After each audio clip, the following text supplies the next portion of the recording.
welcome back to my YouTube channel and welcome to another Sunday chat. Y'all, we chilling today. I'm in my robe. I'm all shiny because I just got out of the shower, skincare done, skin glistening, all the things. Hands ashy because I don't know about y'all, but I don't like the way body lotion,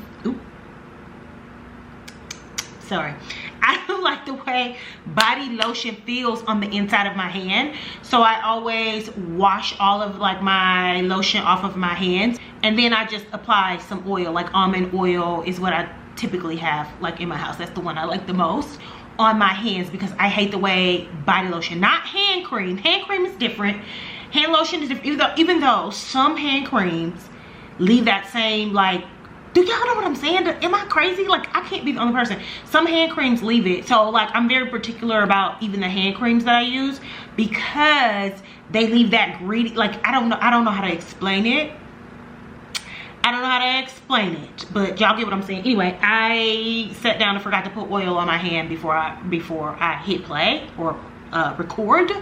And so everything's shining but my hands. Anyway, it's Saturday. If you hear shh in the background and a do come in and out, baby, the fan is on, the air is on. It's only 60 degrees outside, but my entire like wall here, well, it's not floor to ceiling windows, but most of the wall is windows, and it goes all across the apartment. The sun that comes through that window, whether it's summer, winter, fall, spring, it be hot. And with it being 60 degrees outside and I am 12 floors up, the sun is, y'all get what I'm saying. Anyway, I do have a microphone somewhere around here. I don't know where, but I may need to dig it out now that I have to have the air and the fan going all the time. And I can only imagine that the shh, it's getting on your nerves. Anyway, if we 2 minutes into this video, I haven't told y'all what we were talking about on today's Sunday chat. I was watching a TikTok as I was walking home from my bar class this morning. What time is it? It's 2:15, so earlier. And I immediately knew that that's what I wanted to talk about. I tried to, well, I mean, schedule purposes, I can only record these things on Saturdays, but also I'm always hoping during the week that I see something that will spark a topic, right? I like them to be very in the moment in that way and not like planned. Anyway, I was looking at a TikTok today and it was a young man, and I will link the TikTok in the description.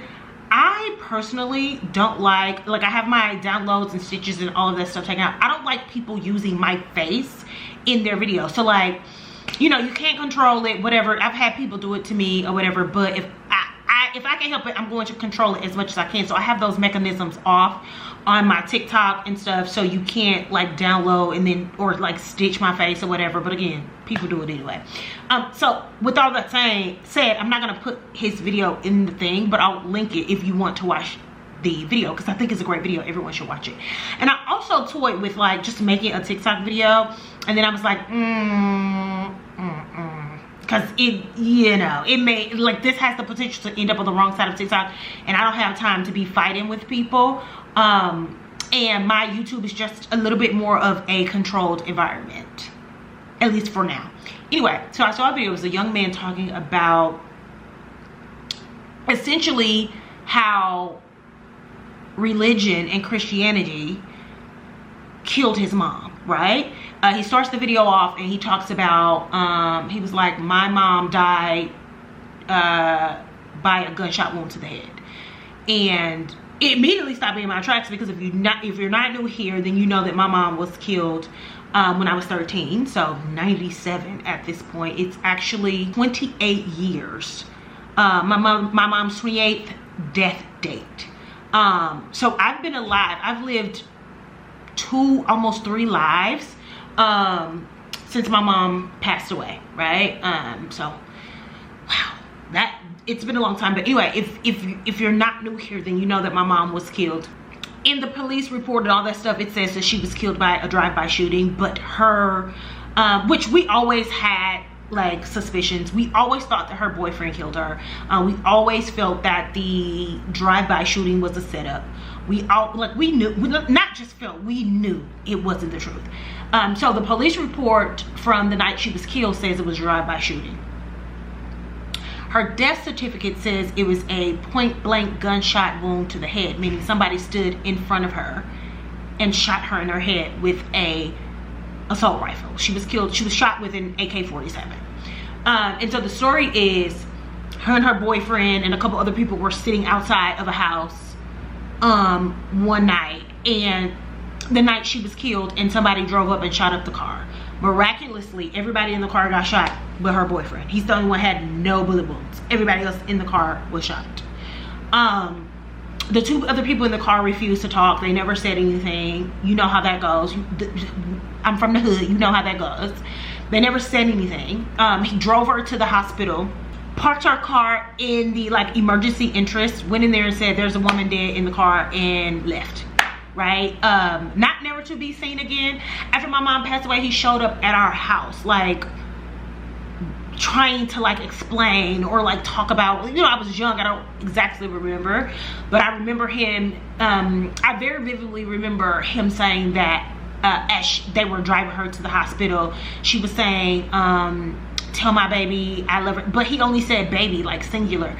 And I remember, and I've been to therapy about this, and my therapist was like, well, first of all, we know that what he was saying isn't true, so that's something that you can stop internalizing. You can stop internalizing that, because you know your mom was dead on impact. You know that when she was shot in her head, she immediately died, right?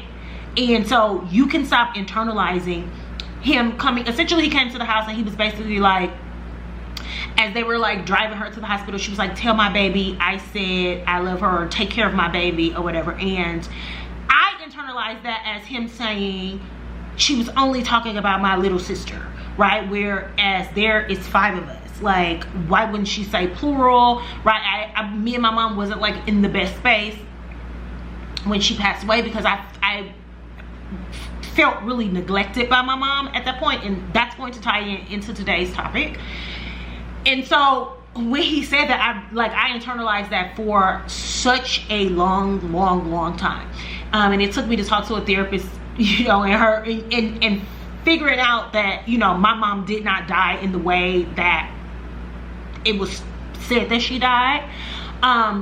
It took a long time, even still after knowing that, I still internalized that, because that was the space I was at with my mom when she was killed, where I felt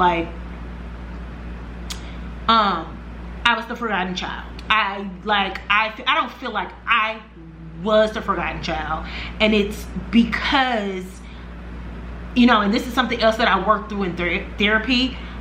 I have always been the child that my mom didn't have to worry about, right? I got in trouble some, but I didn't get in trouble a lot. I wasn't fast like my sisters. I wasn't really into boys or shit like that. Baby, you give me a TV, a book, I don't even have to go outside, right? So she, you know what I'm saying? And even my dad's mom, would say, we would have little conversations with each other all the time. She would always affirm me in how she feels like I am that one. This was even before my mom passed away, and she would always say, don't tell the other kids, but she always would be out of all my grandkids, I know I don't have to worry about you. I don't know, God is just telling me that you're going to be okay, that you're going to lead, you're going to do good things, whatever. And especially after my mom passed away, because I started to act out. Anyway, I'm kind of getting on a tangent, but so after he came to our house, and then the last time I ever seen that man, he's dead now, but the last time I ever seen that man was at my mom's funeral. He walked in my mom's funeral, had to walk his ass out of there, because he was not received in the way that he, I guess, thought nobody bought that. The idea that my mom was killed in a drive-by shooting, and you were in the car, and it was 4 of y'all in the car, and you're the only person that didn't get shot. It just did not make sense. It just did not make sense, right? And so we didn't believe it from the beginning. So you walking up in there, it didn't go well. The young man's mom passed away by suicide. She ended up killing herself, but he was talking about how his mom had a really unhealthy relationship with the church, and he was sort of correlating that to what we are seeing a lot online. The girls are not just the girls, people are going through, and I don't want to like diagnose people. I'm not a therapist or a psychiatrist or anything like that. But what I do see is that people are leaning into religion in a very, very, very, very dangerous way. And it's getting scary. Like and it's just like an uptick in it. And he was saying like the way that his mom practiced Christianity, he feels like took her away from him long before, you know, the gunshot wound to her head ever did. Did I say she committed suicide? She ended up committing suicide. And it was because of the way that she practiced it in like a very unhealthy way. Like God was like, she didn't have any trust in people. She didn't have any trust in herself. And so she had God, and she put all of her trust in God, but not her own understanding of God, the understanding of God that she got from religion, which I feel is very different, right? So basically she was living by the church's interpretation that she was going to, right? And just in general, because you know, you go to one of them, you go to all of them, right? But she was living by other people's interpretation of the Bible. So whatever, you know, that interpretation of the Bible was, that's how she was living, right? Which is really unhealthy if you don't have your own if you can't lean into your own understanding, right, of the Bible as a tool. But he went on to talk about examples like his stepdad not being the head of the household, like not doing head of the household things, but because the Bible says the man is the head of the household, then that's just what it is, even though his mom was carrying the home. And he talks about how the dissolution of that marriage, her having these thoughts and ideation about ending that marriage because it was so unhealthy and she was so unhappy in it, was the trigger point, no pun intended, for her ended up ending her life, right? Because this is so outside of God and, you know, what I'm supposed to be doing. I'd rather leave my life and my children than operate outside of what I think the Bible says I should do, right? I'd rather be out of here, even though according to, I mean, I've never seen it in the Bible, but according to Christianity, in the way that we were taught, right, that would also be a sin. But she don't got to live with that sin. She'd have to live with divorcing her husband, but she don't have to live with that sin. How does that correlate to like me and my mom? I said this same thing on live. I don't typically make videos like this and like leave them like out there, because I'm not my mom's only child, and my mom and my relationship to my mom and my relationship to her death, and you know how I felt about her prior to her death, is a point of contention for me and my sisters specifically. I haven't had this conversation with my brother, but me and my sisters specifically, because my two older sisters, I should say, my younger sister was like too young to really understand what was going on. When my mom passed away, she was only 7. Because we have very different perceptions of the situation, and they're entitled to their perception, and I'm also entitled to mine. So I try to be very careful about talking about our mom so publicly, because I just don't want to keep fighting with my sisters, you know, about this. Also my story to tell. It's also my experience to share. And so, you know, I give myself permission to, you know, at least make this video, because I was like, wow, you always think that you're having like a singular experience. It's easy to think that you're having a singular experience until you hear somebody else say your same experience. And again, this is just my perception of my mother. My sisters, my brother, my aunts, my other family, they may have a very different perception of my mom, and that is fine, right? It is a known fact that you could be in the same household and have the same parents and have a very different experience. And that's what I've chopped it up as for me and my sisters, is that we just had a different mom. We had a different experience of our mom, and that's okay. Anyway, I said this on live before, like literally not that long ago, and we were talking about like this uptick in like uber religious like content, and people like, you know, all of a sudden giving their life to Christ, and you know all of a sudden you're an expert, and you're coming online and you're telling people how like unholy they are, and like all this type of stuff. And I was saying, like, I'm like, it's so crazy, because my mom didn't really grow up in church, and he also said this. He was like, I didn't find out how hard of a like childhood my mom had until like after she was gone. Like, I'm starting to learn all of this stuff, like, you know, I'm learning all of this stuff well after she's not here.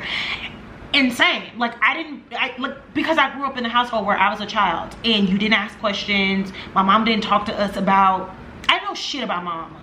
I didn't know anything about her life prior to being my mama. Like, nothing. I couldn't tell you what my mom's favorite food is. I couldn't tell you what, you know, my mom's favorite color is. I couldn't tell you what her hobbies are. I couldn't tell you anything. I could tell you my mom loved Pepsi, and I can tell you that the only secular music I ever heard her like react to would be Anita Baker, which is why I think I love her so much, right? But I don't know anything about my mom, because we just did not have that type of household. Like, we didn't have that type of, we didn't get to ask those type of questions, right? And she died so early on in my life that we didn't get there. Like, I didn't get to have like an adult relationship with my mom where I believe, you know, that sort of exchange would have eventually happened. So like, here recently, within the last five years or so, I learned a lot about like my mom's childhood and how hard it was, and I was shocked. I was like, it makes so much sense. So this last time when I went to therapy, because I've been therapized 3 different times in my life. This last time during the pandemic when I went to therapy, it was like I had not the full picture, but I kind of had the full picture, and I feel like that was probably the most successful like round of therapy that I've ever had, and that I had this different understanding of my mom, like, that I didn't have before. And so she had a very hard childhood, and she ended up getting pregnant with my brother really young, at like 17 or something like that. And at some point she found the church, and it became her safe space. It became her everything, right? And I think it was very different than the way that she was raised, and that she wasn't raised in church like that way. And it became the measuring stick for how she lived her life, and like how she raised us. And my mom was like super like good. She loved the Lord. And as far as I can remember, I can always remember like being in church on Sundays. My aunt was married to the son of the pastor of our church. And so from the time I can remember remembering, we were going to this church. So my mom always raised us in church. But I also remember my mom like smoking weed. I remember, you know, smoking cigarettes. Like, I remember that type of stuff. And then at some point she became really uber religious, and I don't know when the switch happened. I just remember the weed smoking stopped, the secular music. I just know we moved into this space of like church Monday, Sunday, Monday, Tuesday, and her being like really like strict in her faith and being really like all in. And I was telling a story of how like when that whole TD Jakes thing came out, it wasn't TD Jakes, what is that damn man name? The man that asked the people, Marvin Sapp, was it Marvin Sapp? The one that was like, close the doors, like trying to get more money from people in offering for whatever he was trying to get offering for.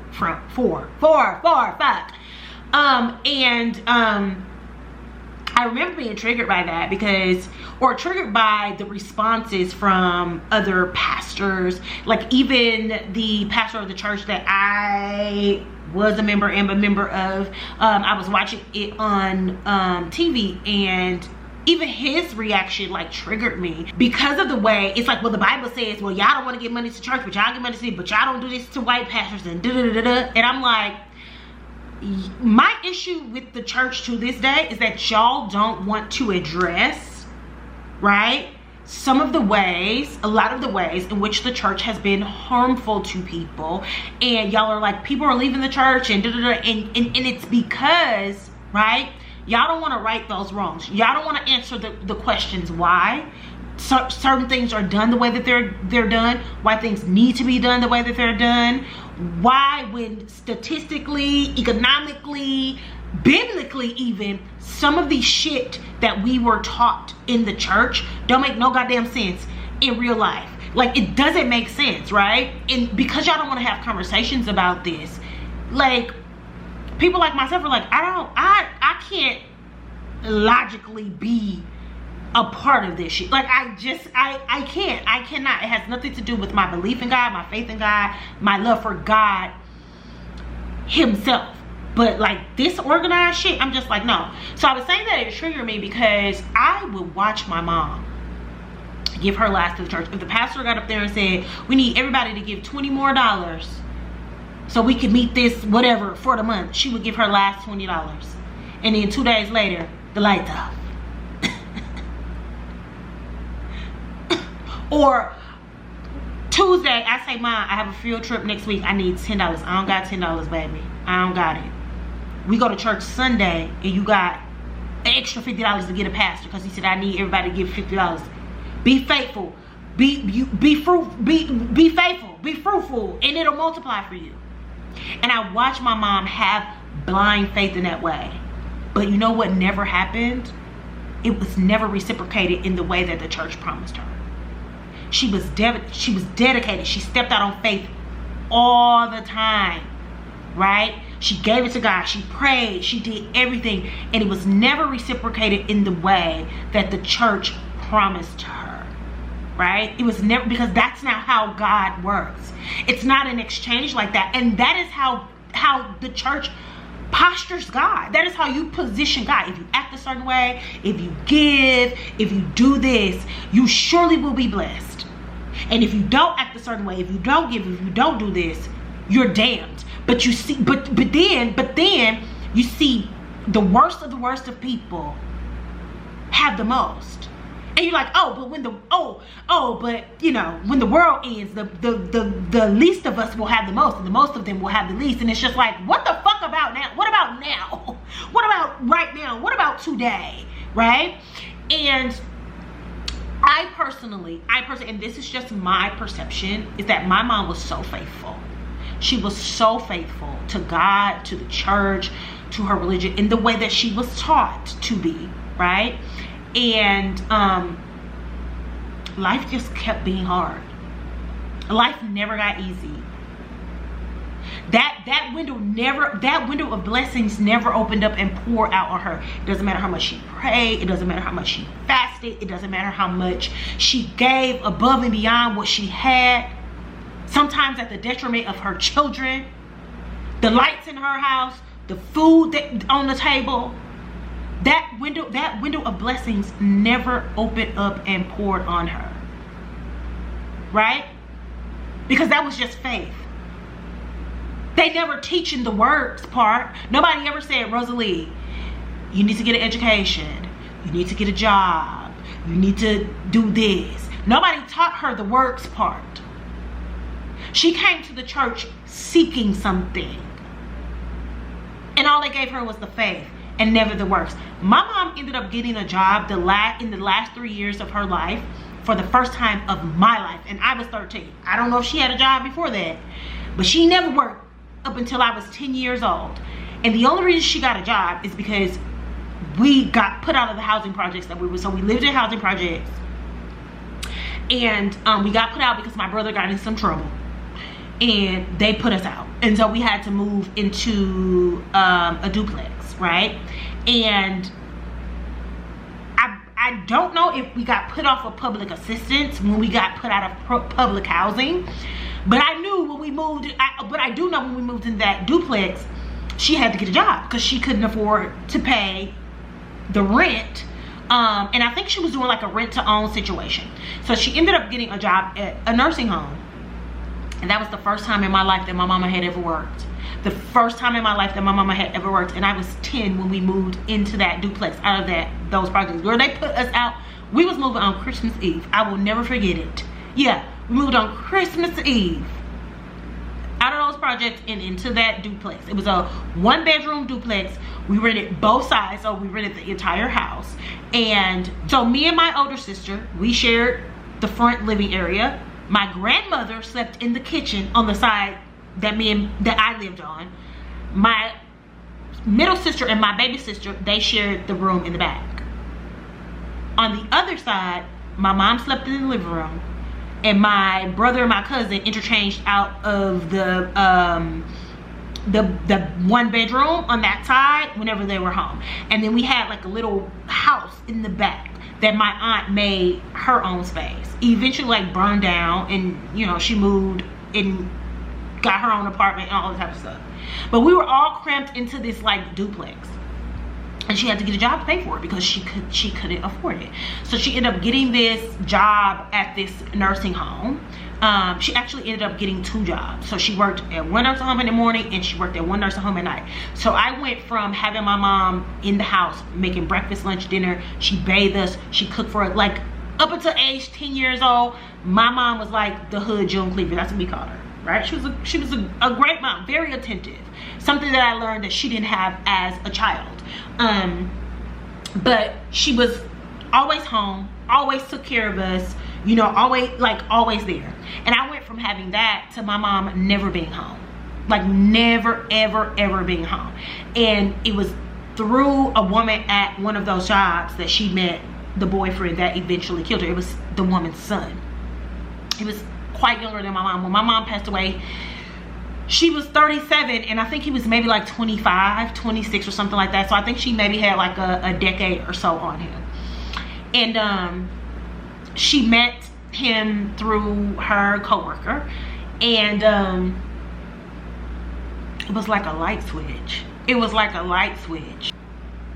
Once my mom got out and got a taste of the world, or a reminder of what the world was outside of the 4 walls of the church and that apartment in them projects where she had confined herself to, I feel like she met this man. She started having a good time. Again, she was fairly young. She was only 37, right? Something that she hasn't been able to do. And she started getting out there and having these experiences that I had in my 20s, in my like teenage years, that she didn't have. And it felt good, and she enjoyed it. And it wasn't that life was so much better. In fact, from my perspective, it was fucking worse. Like, you could look me back to the projects, because when we lived in the projects, I didn't know I was poor.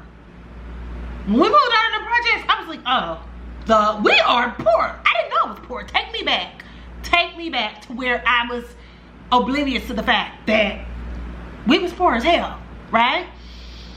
It wasn't that life got much better, but at least she was enjoying it, right? At least she wasn't constrained and confined. I think my mom gave up on her faith because she felt like her faith gave up on her. Like, why am I going to continue to you know, pray and fast and do all of these things when nothing is happening? And I don't mean that my mom didn't love God after that. I know, because she still was very much, you know, a praying woman and that type of stuff. But baby, we wasn't going to church. We wasn't doing none of that, right? And I think it's also the influence of that man. But ultimately, I feel like my mom was disappointed in God and gave up on him in that moment, and that made her more susceptible to that man, because she feels like God gave up on her. She feels like God did not fulfill his promises to her. But that's not God's fault. That's religion fault. That's Christianity fault. That's the church fault, because that is the way that they make God so transactional. They make God so transactional. My mom went into that church looking for family, looking for peace, looking for faith, looking for grace, looking for God.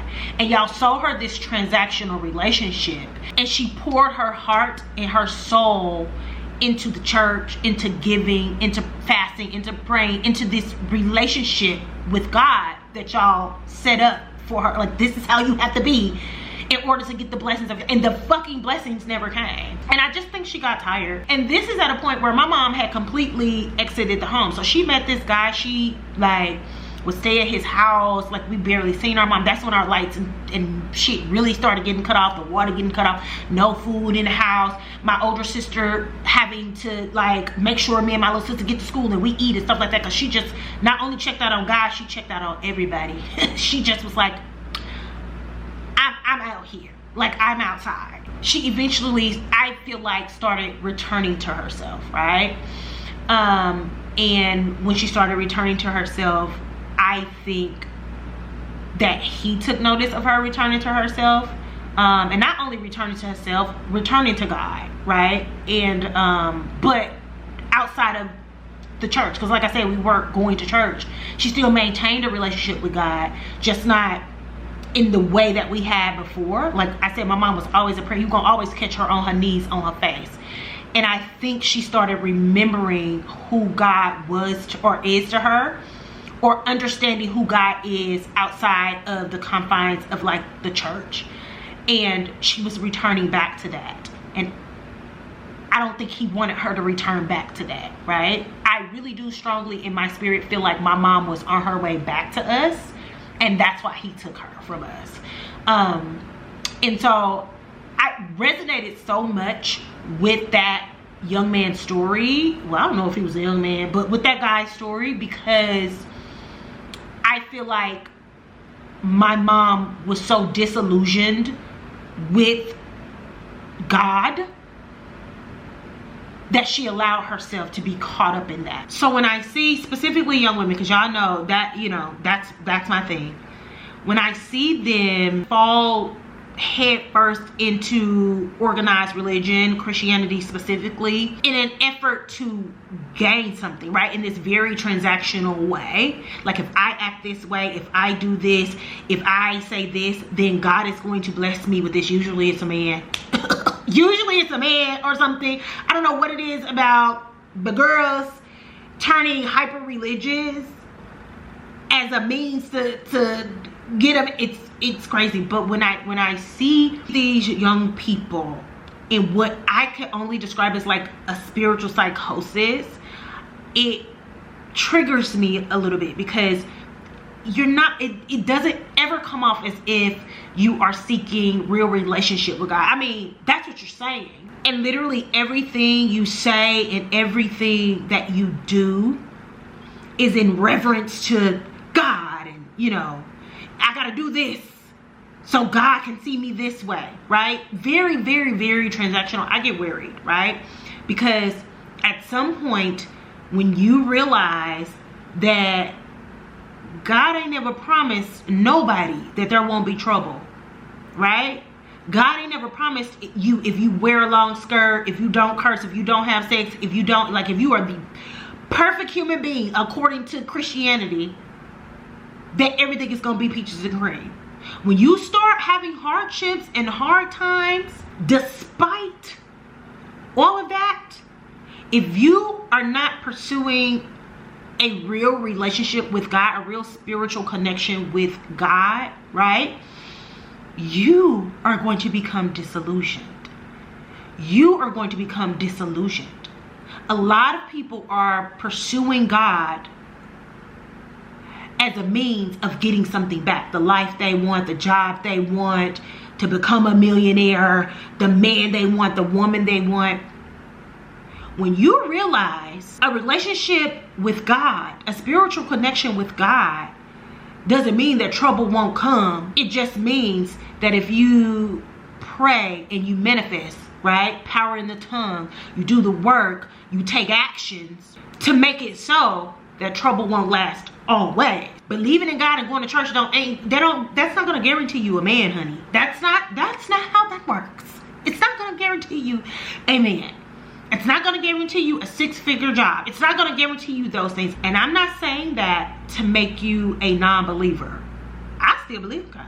I pray every doggone day, right? I talk to God every day. I give reverence to God every day. I still, to this day, do not believe that anything that I have, the fact that I am sitting here today after all that I have been through, after the fucking cards I was dealt, okay?